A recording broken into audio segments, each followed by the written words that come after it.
Chapter 19. Before my sneeze ended, I heard gruff shouts, angry grunts.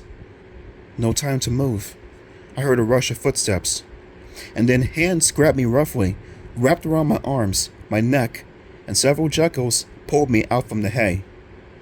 Chattering rapidly in a language I didn't recognize, the little men pulled Emily and Cal out and shoved them hard into the open area at the side of the hay mound.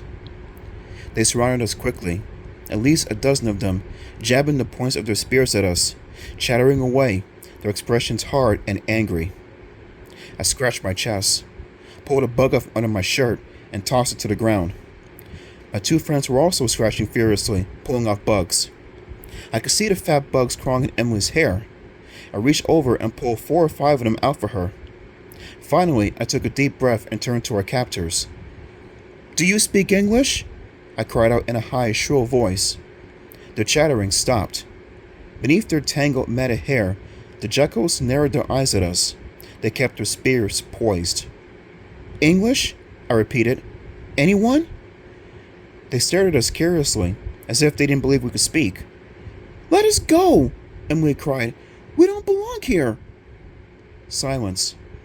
They edged the tips of their spears closer. The circle of jackals closed in. Emily, Kyle, and I were forced to huddle close together. I raised my eyes past the circle of little men, searching for a way to escape.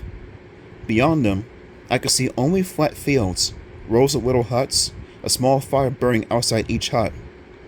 I swallowed hard. Nowhere to hide, no way to escape.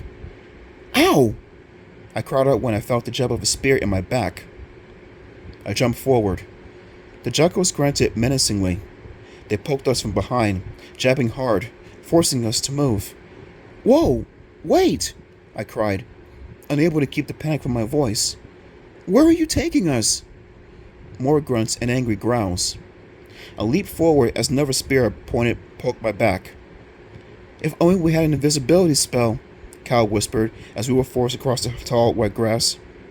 "Or maybe a cloak of invincibility." "This isn't a game," I choked out. "This is real."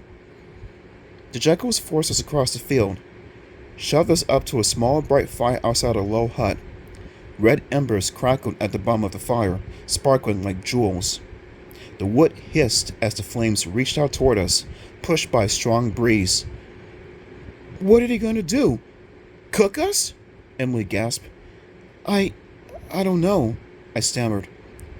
"Jackals always kill their food before they eat it," Kyle whispered. That didn't make me feel any better at all. A shudder ran down my body. My legs suddenly felt like rubber. The jackals formed a tight line in front of us, spears raised, keeping our backs close to the fire. "We come in peace," I cried. "We mean you no harm." "Let us go," Emily wailed. "We don't live here. You have no right to keep us." They grunted among themselves, ignoring us. A few of them waved their spears, pushing us even closer to the darting flames. "They're little. We could probably push right through them," I whispered to Kyle. He shook his head. "Bad idea. Jackals are small, but they have inhuman strength." I sighed. "What are we going to do?" Kyle didn't have a chance to answer. We heard a scraping sound, a cough, and a jackal dressed in white fur burst out through the low doorway of the hut. The other jackals instantly grew silent. They raised their swords at attention. They all stared solemnly at the man from the hut. I studied him as he made his way over to us. The white fur of his vest and trousers glowed in the firelight. He wasn't dark-haired like all the others.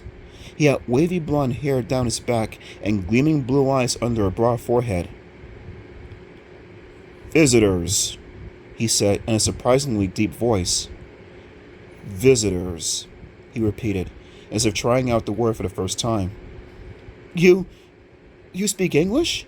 I stammered. He nodded, turning his intense gaze on me. "You do not look like knights," he said thoughtfully, "and you do not look like crows." 2 jackals stepped aside so that their leader could move in close to us. "Are you Goths?" he demanded. "Are you sorcerers?" The glow of the firelight flickered in his eyes. He pressed his hands against his waist and waited for an answer.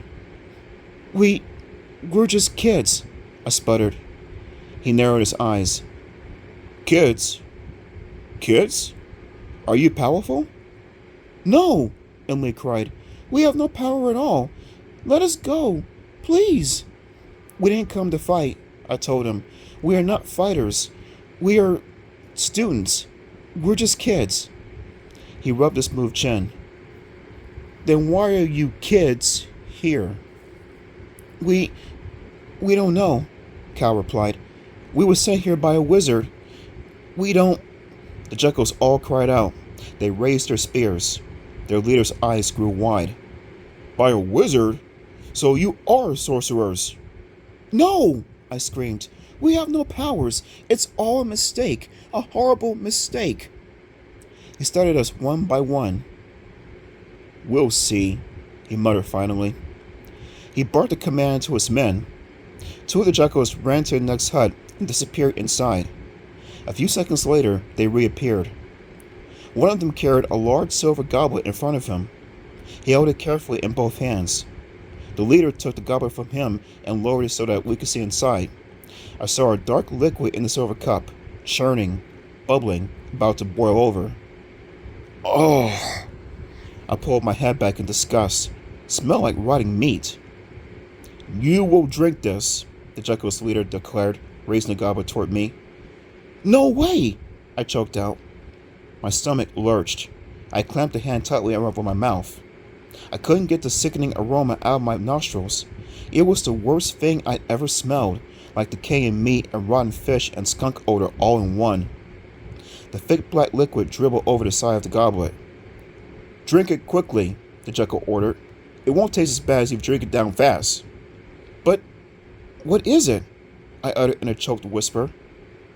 Poison, he replied. A deadly poison. I gasped.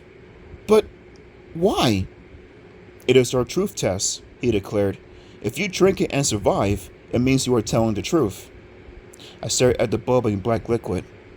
But has anyone ever survived? I cried. He shook his head. No, not yet. I gagged. The foul stench from the semen cup was choking me, sickening me. Drink, he ordered. You must take our truth test. Drink it down, now. He held my head with one hand, and with his other hand, pushed the goblet to my lips.